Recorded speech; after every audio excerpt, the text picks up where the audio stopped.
interest rates, they rotate out of US Treasuries and buy their own bonds. US bonds flood the market.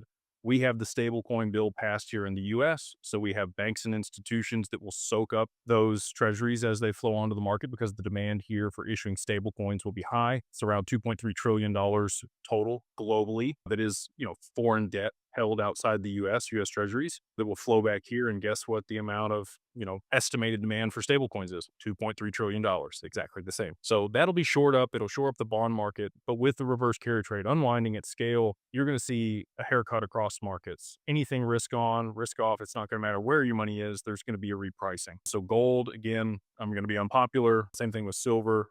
I think you're going to see a 50% drawdown both, but I do think it's going to be a big drop, huge drawdown. Bitcoin has the same problem. Bitcoin and gold, both big drawdowns. Tether is then depegged. So exchanges need other liquidity, and they're going to have to start utilizing XRP, just like in Shane Ellis's theory, to be able to settle inside of the exchange. Anyway, I think that there's less than 100 million left on the OTC desk, and the dark pools, I think we're right down to the end of it here. And that's why you're starting to see price move a little bit more aggressively for XRP. I do anticipate that we are going to see a BlackRock ETF or exchange traded product here in 2026 for XRP. And I do think that that'll add significant amounts of demand, but I think that's going to happen right at the opportune time. Again, when all of these other catalysts play out to be able to drive XRP's price up to then settle the back into the stock market and de-risk from all of the losses on Bitcoin and settled in real time. So again, if you haven't watched the Domino Theory, I've been talking about this for, 21 months. It'll be 2 years in March of this year ago that I put out the original Domino Theory and the thesis.